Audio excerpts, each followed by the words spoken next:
Magluluto po ako ngayon ng ginataang pusit.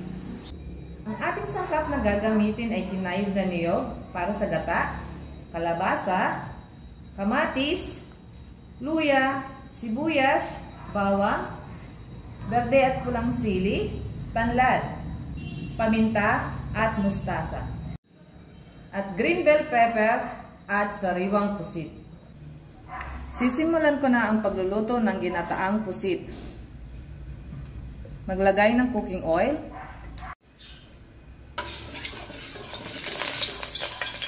Kapag mainit na ang cooking oil, ilagay ang sibuyas at bawang.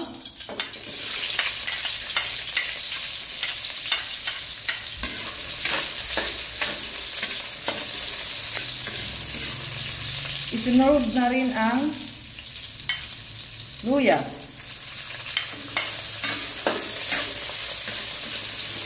Ngayong golden brown na ang sibuyas at bawang, ilagay ang kamatis.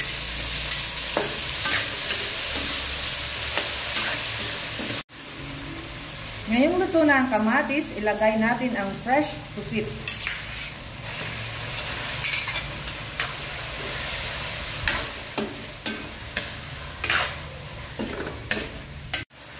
Lagyan ng konting salt at black pepper.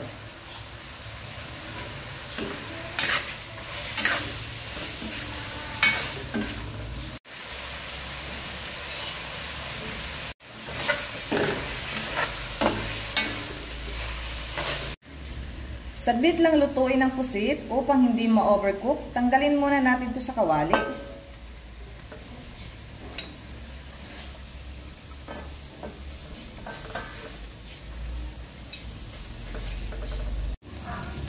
Ilagay ang gata.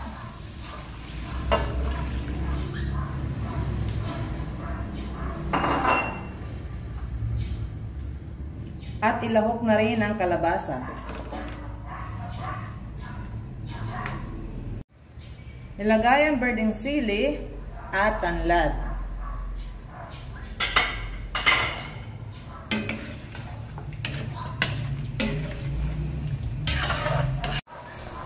Takpan at hintayin maluto ang gulay.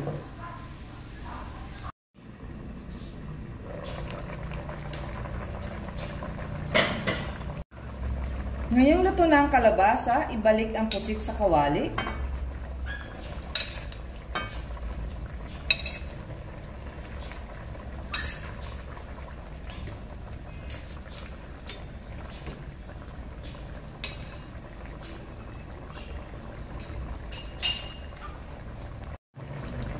Maglagay ng red and green bell pepper.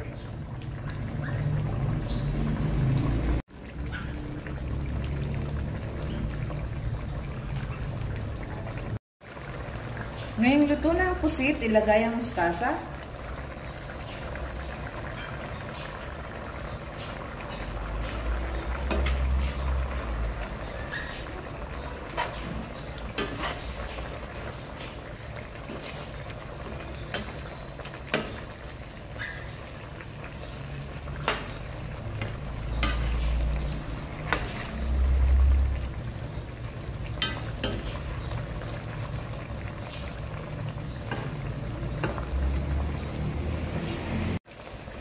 Luto na po ang ating ginataang pusit.